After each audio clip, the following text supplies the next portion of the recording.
For anxiety management, one of the strategies I love to talk about is taking a what if thought. So that's that worried thought. What if we go out to this restaurant and eat and my child has an allergic reaction? And flipping it to an if then. And an if then thought is, hi, I'm Dr. Jodi Richardson, and this is Well, Hello Anxiety. In a world that often moves too fast, we're here to pause, breathe, and understand anxiety together. Each episode will explore practical strategies, share honest conversations, and uncover the science behind anxiety and well-being, all while creating a space where it's okay to not be okay. Let's continue this journey together. I immediately sent an invitation to today's guest after seeing the title of her book, and I can't wait for you to have a look and see the picture I'm about to describe for you. So picture this if you can. On the cover of the book is a brown paper lunch bag, and it looks like the one, that we'd lovingly pack for our kids with their lunch, or hopefully get our kids to pack for themselves, depending on how old they are, with food for the day. It's rolled over at the top and it's a little bit crinkled. And on the bag, it reads, may contain anxiety. And those three words say it all, because the byline of the book is managing the overwhelm of parenting children with food allergies. And oh my goodness, it's not something that is a challenge for my family personally. I've had one experience myself with a serious allergic reaction to food, just a one-off, never happened again. But I really wanted to bring this conversation to you because this is a very real worry for here in Australia. 1 in 10 families are dealing with a food allergy. It's actually a really high rate of food allergies here in Australia and around the world as well. So my guest is Tamara Hubbard, and she is joining us today from Illinois in the United States. It's morning here in Australia. It's evening in Illinois. She is the founder of the Food Allergy Counselor and the Academy of Food Allergy Counselling. She is absolutely the guest to talk to about this topic because she's leading the way when it comes to mental health support in food allergy care, which is actually something that Tamara has really been, at the cutting edge of, because shocking to me was that it's not something that has been sort of integral to allergy care with families on a large scale. She's a national speaker. She's also an advisor to allergy and immunology organisations. And as a parent, she gets it. She's walked these paths as well, and she understands it obviously from that personal and professional side. So, Tamara, thank you for the brilliant work that you've done and are doing, and for joining us here for this really important conversation, because I really want to support families who are struggling with this kind of anxiety. Thank you so much for the invitation. It's an honor. And I love that we're covering the globe here between us. So thank you so much for having me on. Oh, honestly, yeah, it just, I can feel my heart racing. And this is the thing about anxiety, isn't it? We imagine something and we get those physical responses. And when I think of what it must be like for families, to be able to share some support today is it's just going to make such a difference. So I love your approach. But for people like me who haven't had, personal experience with this, I wonder if you could start by painting a bit of a picture for us, for people who don't live with this every day.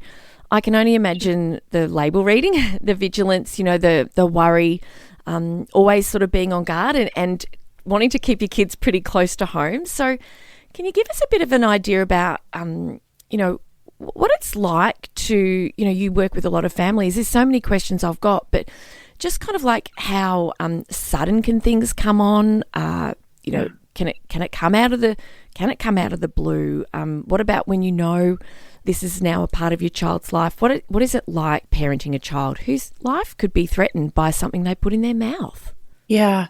Well, I'll start with the basic definition of a food allergy, because I think it's really important, because there's food intolerances and food sensitivities, which is not the same thing. Okay. So food allergies, the basic way to describe it is that different proteins of foods that we eat, the body, with a food allergy, the body misinterprets it as something that's bad or an invader. And so it creates an allergic reaction throughout the body to fight off the invader. The body's not interpreting things correctly, and a food is seen as dangerous, unfortunately. And reaction could be something mild or something more severe, which we would term anaphylaxis, where it could be life-threatening. It can involve one or multiple systems in the body, so that might look like hives, and it might look like, swelling of the throat, breathing issues, stomach issues. And that reaction, when the food, in particular the allergen that the body is allergic to, is ingested, could happen within a few minutes to a couple of hours. Okay. The only thing that counteracts a food allergic reaction is epinephrine.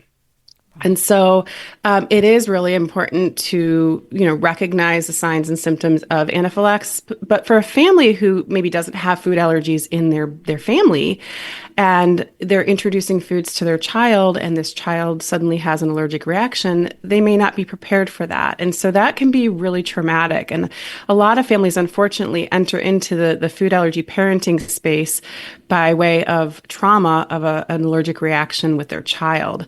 And so, of course, that's very scary to enter that way, first of all. And then there's this big adjustment, right? Foods labeling is different. I know your country, my country, they approach it differently as well. And so it's just learning how to live with a food allergy.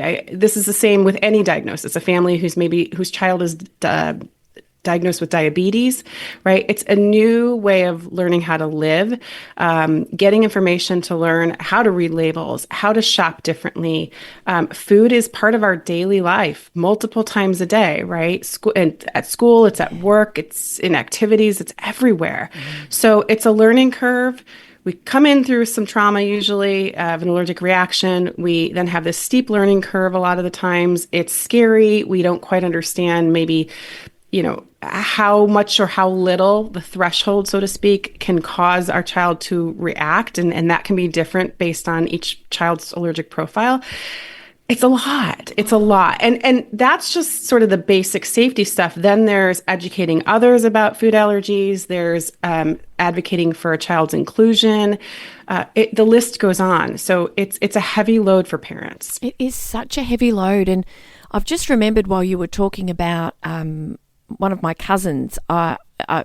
Forgive me, cousin, if I haven't got this story quite right, but from what I remember, and anyway, it's a good example that their child had peanut butter sandwiches before, had peanut butter, and so the assumption was they're okay with peanut butter. But then the child got another peanut butter sandwich, or whatever it was, in the high chair.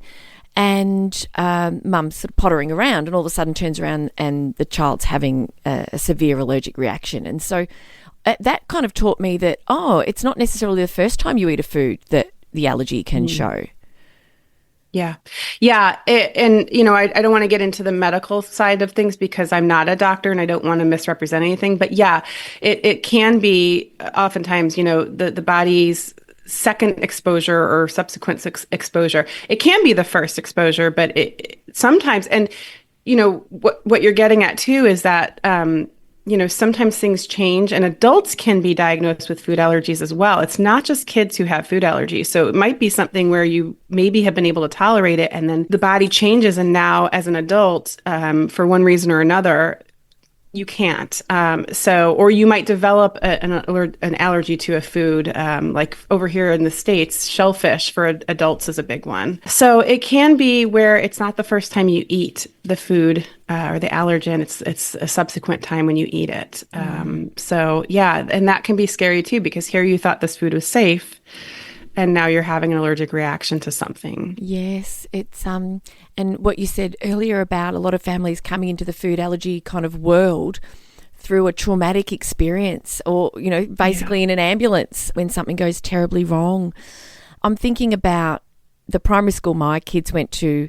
It was really interesting because they didn't ban any foods. They didn't have any bans, and I like obviously when you're a new parent, you've got to prep and you're sort of learning about these kinds of rules around the school.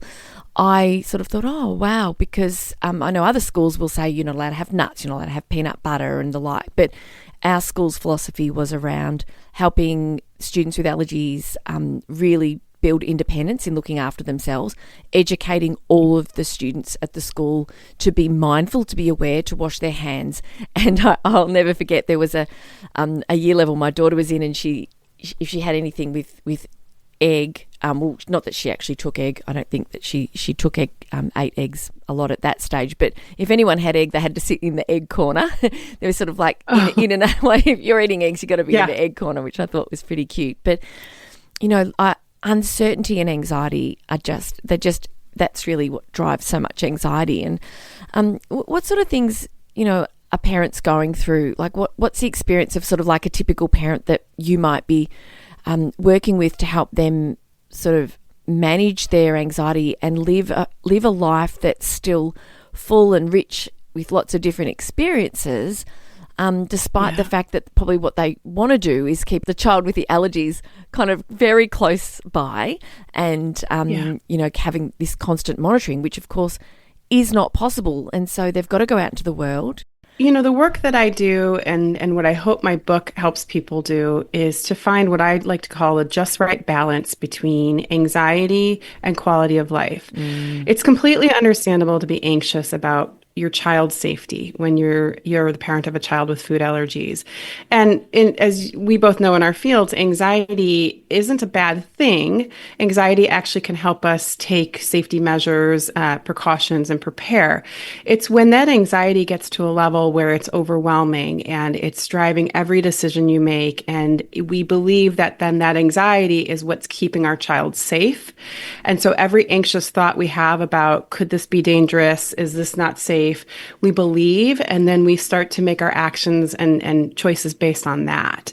And so, research, and I share this in the book, that there is this balance between this anxiety and quality of life. They call it the Goldilocks principle. If you think about the Goldilocks and the Three Bears story, finding their just right bed and porridge and all of that, it's kind of the same principle. We want to help people get to that sort of just right middle balance between the anxiety and the quality of life. And so, I kind of to kind of make it simple, I boil it down for people of, yes, there's understanding anxiety. Number one, understanding anxiety and how it works, what it does to our minds and our bodies, and then developing a new relationship with it. So part of it is sort of that therapeutic work and working through the anxiety piece. But the other piece I often find is really important and often missing when we have massive anxiety about keeping our child safe, which is understandable, is that we may not have a basic understanding from our allergist, from the medical standpoint, of how to determine when something is safe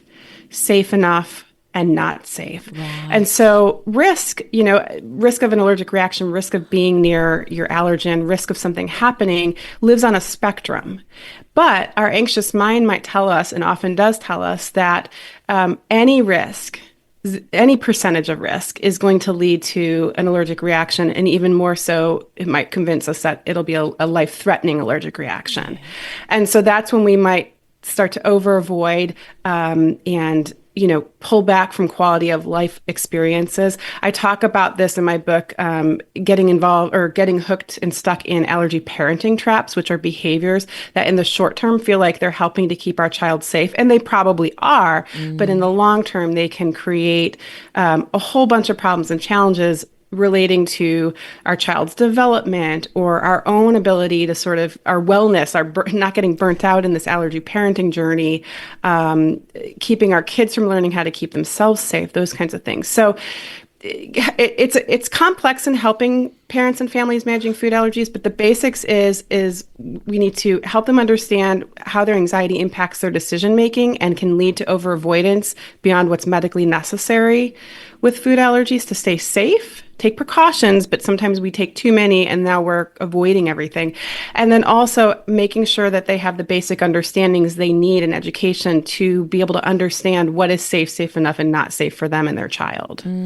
I didn't know that there was that continuum of safe enough, and not safe. And it can also, I understand, and we won't go down the medical path, but I also understand that it can change as a child. Yeah. So allergy testing can show that, and exposure testing, I think I've seen with allergens and things. So that there's lots of steps that parents can take to kind of, like, how it starts isn't how it ends necessarily, But Yeah. There's food allergy treatments now that can help can kind of give more tolerance. It's not a cure, but it yes. can give a child or adult who's doing food allergy treatment more of a tolerance or allow them to eat larger amounts. Sometimes what they call free eating, where, there's not a lot of restrictions on how much of the allergen they can eat because they've worked up to that. Yes. But it's not a cure, but it certainly can be helpful. And I do believe that there are some doctors offering it over there in Australia too. I'm sure there are.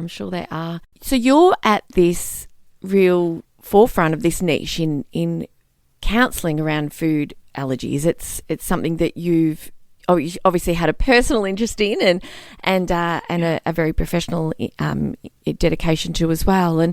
And so, why is it that this is an evolving area of support for families with a child, or for anybody who sort of has food allergies as a consideration as part of their life? This really surprised me when I learned that. Yeah, you know what? If you think about other health conditions like diabetes or cancer, I think we hear a lot more mental health support and just general support from non-medical practitioners. But food allergy and allergic disease is, in that respect, is still in its infancy, right? And so we're kind of, as I say, building the plane as we're flying it here, those of us working in the food allergy counseling niche. We have more research that is going into acknowledging the psychosocial impacts of living with food allergies, the anxiety that families and individuals might feel. But we're still trying to, I guess, really create this food allergy counseling niche and establish it as a standard of practice. And it can come down to there just aren't a ton of us yet who are focusing on it. So it's a numbers game. There might not be enough of us to incorporate our services everywhere. But I like to think the more that the conversation about psychosocial impacts and feeling anxiety and, being anxious living with food allergies comes up, the more we'll start being integrated into that standard of care. And research shows that there are some key times where we can be most beneficial, one of which is at that diagnosis stage. Even if it's not a traumatic experience, the allergic reaction, it's overwhelming a lot of times when you have to make these drastic changes to your life. We can also be helpful in working through feelings after an allergic reaction, a subsequent allergic reaction. Those families who are doing food allergy treatments, it can be very anxiety producing to go ahead and have to ingest your allergen that you've been avoiding for years. So we can help with that. Yes. There's a lot of areas and times where we would be helpful, but it's just sort of getting that to be the standard of care. We're still working towards that. Yes, what you said about just at the start of the journey, it's like having your A-team around you. I always sort of talked about that with anxiety, in general. Like for me personally, my A-team was my GP, my psychologist, I had support from obviously my family, and I've always sort of talked about having your A-team around you, whether or not, no matter what your challenge is. And you mentioned other medical conditions before, and if with your mental health, you might have a psychologist, a psychiatrist, or a counsellor, or an exercise physiologist, or a podiatrist, and just having the team around you that you need, and obviously counselling, I can see, is just absolutely essential. And thank goodness you wrote the book. I mean, I just love the world of books and the doors that they open, how you can feel so seen and understood to start with, and that you kind of almost find your tribe sometimes through a book. And the fact that it's in your hand, it's a ready reference, and there's so much support. It's I guess, writing a book is a huge undertaking, and you're on this amazing journey, sure. And I congratulate you, because we often sort of think, writing the manuscript is one thing, which is just so much time and research and long days and long nights and sleepless nights and blood, sweat and tears. Maybe not blood. maybe Sometimes not. It feels like it. It's grueling. It can be hard. No.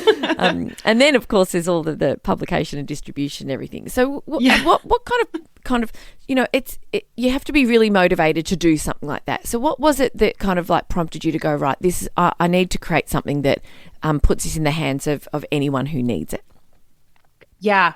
That's exactly how I've described the book writing process for anyone who hasn't done it. Because I've had a lot of people say, like, well, I've thought of writing a book. And the way that I say it is you have to really want to write this book because it's a grueling process, as you said. And oftentimes by the time you're done writing it and it actually ends up in somebody's hands, you're sick of it at that point because you've spent like years with it, right? So, but what prompted me to write a book instead of just kind of continuing to do what I was doing by putting articles out on the internet and stuff was that I felt like I wanted to write a book that I wish I had had when my son was first diagnosed. Yeah. I wanted to put a book together that validated the very real anxiety and overwhelm that parents feel throughout this process. Because again, it's not just at the diagnosis. Every age and stage we transition to can bring about more anxiety as well because our child is getting older and they're getting more freedom, and that's hard. But I wanted to make sure that this book also offered practical guidance that helped them realize, recognize, and then strategize, putting together a more balanced approach, as I called a more mindful approach to allergy parenting, so that these families reading it don't continue to function on anxiety autopilot, which is essentially what it sounds like. It's just sort of making decisions based on feeling anxious about living with food allergies. Yes, yes. And what's one thing that you would say to, because obviously for listeners, there'll be some listeners who are like, oh my gosh, this is my life. I feel really seen. And there'll be others who might have young families and, maybe food allergies may become a part of life, maybe not. And others who are kind of like, well into this journey and wish this book was available for them. What would you say to anyone who is highly anxious parent who, this is very much a part of life? What's one of the strategies that you might share that somebody can sort of use today, use tomorrow, or maybe even share with someone they know who might benefit from it? Well, before I give my favorite strategy, or one of my favorite strategies, I should say, I shouldn't favorite any of them. They're all good. But I would again go back to highlight that if families haven't had the conversation with their allergist or healthcare team about understanding the basics of their child's food allergy and determining how to determine what experiences are safe enough or not safe, like eating out, traveling, and how to do those things safely, that would be strategy number one, is to make sure that they have that information. And if they don't, because it wasn't part of an appointment or questions that came up, I want them to be empowered patients and go back to their healthcare team and ask those questions so that they don't continue to avoid experiences in life that they maybe don't have to avoid. So that's number one. But for anxiety management, one of the strategies I love to talk about is taking a what if thought. So that's that worried thought. What if we go out to this restaurant and eat and my child has an allergic reaction? And flipping it to an if then. And an if then thought is a much more action, solution focused thought. It's not just this rumination and worrying about what could happen, future focused worry. It's what if they have an allergic reaction? If they have an allergic reaction, then we will follow their emergency action plan. Use our epinephrine auto-injector or device. Call the ambulance. Go to the emergency room or emergency department, right? It's much more action-focused. And that reminds us that we do have the skills and the strategies and the know-how of how to handle an emergency situation. It might be scary and overwhelming, but we do know what to do. And if we don't, if we find out when we answer that, flip that what if to an if then, we don't know what we would do in that situation, that would take us back to that first point of that would be a call or a visit back to our healthcare team to say, hey, I'm anxious about this. It's keeping me from doing things in our life we want to do. How would I handle it if that happened? Yes. Oh, it gives you a sense of control, doesn't it? If this happens, then this is what I'll do. And that's some predictability. Yeah. Even though you don't know what will happen, it does give you that it gives you the predictability that really the mind and body are looking for, which can help to quell some of that anxiety and just helps you feel more in control and hopefully more confident to start to do some of those things that you might have been avoiding. And we know that. Can you talk a little bit more maybe about avoidance and food allergies and some of the things that maybe you've seen, if you're able to share, or just how small can make the world of the family, the parents and the kids? Yeah, well, again, avoidance, and this is just sort of a general concept of anxiety and avoidance, but when we apply it to food allergy, it takes on a whole life of its own. But when something makes us feel uncomfortable, or it's exactly what you said, right? Something feels uncertain, unknown, new, unpredictable. These are all things that can trigger anxiety or feelings of anxiety within us, and it makes sense that they do. But when we pair that with food allergies, oftentimes we start to believe that whenever we feel anxious, it just means something's unsafe. We forget that it could also mean it's something new to us or something we haven't practiced, or it's, a different environment for us. And so when we feel like something is unsafe, we're going to, of course, avoid that. That's what our mind tells us to do, right? It's unsafe. Don't do it or don't go there. But what can happen is we can start to avoid beyond what's medically necessary. So our mind might tell us that in order to keep our child safe, we can't ever go out to eat. The reality is we probably can in most situations. It's just how we do it that matters. And so the way I like to talk about it is, rather than focusing on trying to get 100% certainty and be doubt-free, which we really can't at all ever get 100% certainty and be doubt-free in life, period. To focus on not even what we can control, but how we can influence outcomes. Yes. So if we're going to go out to eat, how can we help our child to stay safe during that experience? Well, that might look like making sure we're asking key questions and checking out the food before they eat it, teaching them those skills to do that. So as they get older, they can do that themselves, things like that. So our anxiety wants us to avoid things, but that's when we have to say, do we need to avoid things, or are we avoiding it just because it's uncomfortable, new, and our mind is telling us unsafe? And is it unsafe? Or again, is there a way we can do that experience safely? You've got so much knowledge, Tamara, and this conversation alone, I think, is just going to have families who have, food allergies as part of their family life are going to start to sort of feel a bit more hopeful, because it's so hard, isn't it, when you just feel so worried and so frightened, because our number one thing is to keep our kids safe and alive. And I sometimes joke with a friend her son had a 12th birthday. I said, you've kept a child alive for 12 years. You've got to celebrate that, And so, I so appreciate.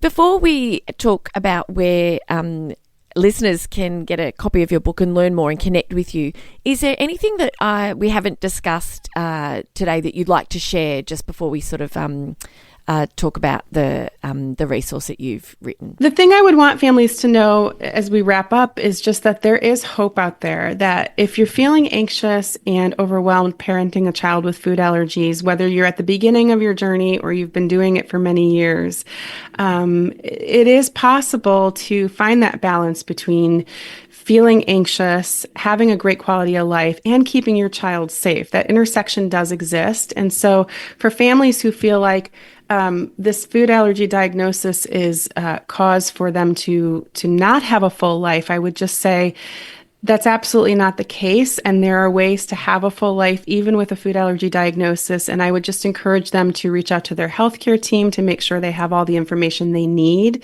to keep their child safe, but also go and live a full, wonderful life, teach their child how to do the same thing, and to reach out to a mental health professional if they feel like they're really struggling to do that, or struggling with their own feelings about the food allergy and their own anxiety about parenting that child and keeping that child safe.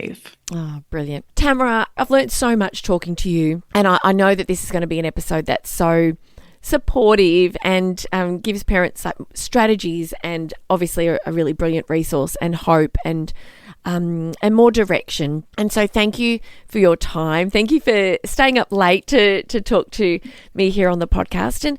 And congratulations on the book. It's a big deal to publish a book. Can you tell us where listeners, I guess, if we start with sort of here in Australia, I guess it might not be available for a little while longer. But talk to us a little bit about the book and how people can go about ordering it and connecting with you and learning more from you, so families who are on this journey can sort of come into your world and get more support. Thank you again for having me on the podcast and giving me an opportunity to talk to those living with food allergies and those who aren't, so that they learn a little bit more about what it's like for families who are living with food allergies. The best place to learn more about the book or any of my resources, including articles and therapeutic worksheets, is my resource website, which is www.foodallergycounselor.com, and that's COUNSELOR. I know sometimes my husband's English. I know sometimes Yes. we spell words a little differently in Yes. different countries. So foodallergycounselor.com. I'm also on social media at Food Allergy Counselor. I do have a book page there. So it's the foodallergycounselor.com/book. And so I link to where people can find it. Now in Australia, unfortunately, we were talking about this beforehand. While the book is already out here in North America, it came out in September. Because of distribution, it's a little later in other countries, most other countries. So in the UK, it's end of November. And in Australia, it is, they're saying late February, but I know my publisher is trying to move that timeline up. With that said, so that's the book copies, the hardcover and the paperback, and you should be able to find it on bookstores or websites like Amazon.com or whatever Amazon is over there in Australia. Yeah, .com.au, yes. Is it? Yeah. Okay. It's also out in ebook/Kindle version, and then also audiobook. Oh, Tamara, thank you again for your time. I'm so grateful to you and, for all the wonderful work you're doing. So thanks again for joining me. Thanks so much for having me. I appreciate it. Thank you for sharing this time with me on Well, Hello Anxiety. Remember, understanding anxiety is the first step to managing it. Until next time, be gentle with yourself. Take things one moment at a time. Focus on what you can control and know that you are not alone on this journey. If you found value in today's episode, please share it with someone who might need to hear it too. I'm Dr. Jodi Richardson, and I'll meet you right back here next week.